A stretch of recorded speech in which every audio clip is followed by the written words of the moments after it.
Hello everyone, my name is Peter Wolff and thank you for watching today to the Wolff College of Coffee's weekly vlog.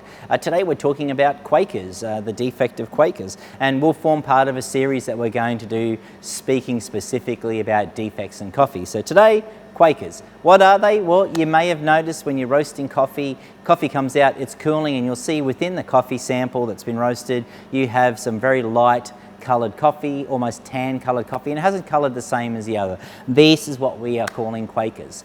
Quakers are something that we can directly attribute to back at the farm level, and most importantly, where we get the Quakers from is the picking of underripe cherries. Is the main reason, or the main culprit for putting Quakers into the cup, but also we can look at some of the agronomy or soil practices that sit around that. So when we think about the coffee tree itself, when it's got fruit, if there are a lack of nutrition or if there is a lack of water, the tree sort of will put itself into a survival mode and not direct any energy or nutrition towards the ripening of the fruit, and this also has the impact of creating Quakers. What does a Quaker taste like? Well, first thing what you can do is definitely start separating them out of your roasted sample, and when you get the chance, get enough together to put a little cupping bowl together and give it a taste. Very delicious. For some, maybe, maybe not. But anyway, you would be expecting to get a very peanutty flavour, peanut butter. We would be looking for woodiness.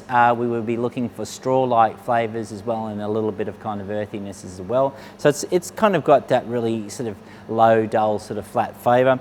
It's definitely not something that's highly regarded particularly in the terms of specialty coffee.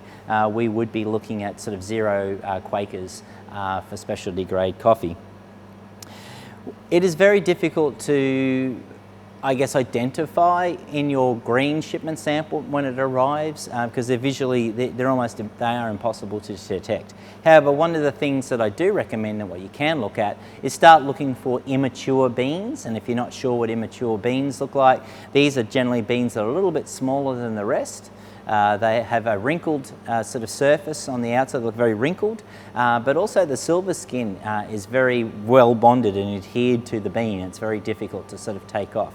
And so I use, I guess, the amount of immature beans that sort of live within that sample that's presented to me, I guess, as a way of predicting the potential for the amount of Quakers that may sort of appear in that.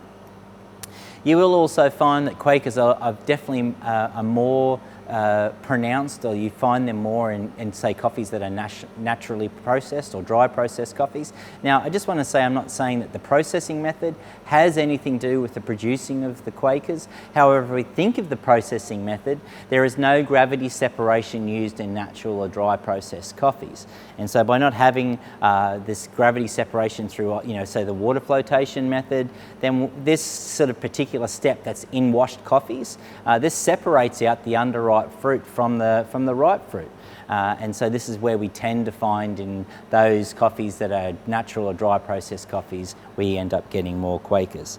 So there we have it. There's Quakers for you in a nutshell, or a peanut shell, but definitely get some and try some. If you'd like to know some more information, or you'd like to sort of hear anything different, please hit the subscribe button. Please obviously write some comments below. Happy to get back to you as soon as we can. Thank you for watching.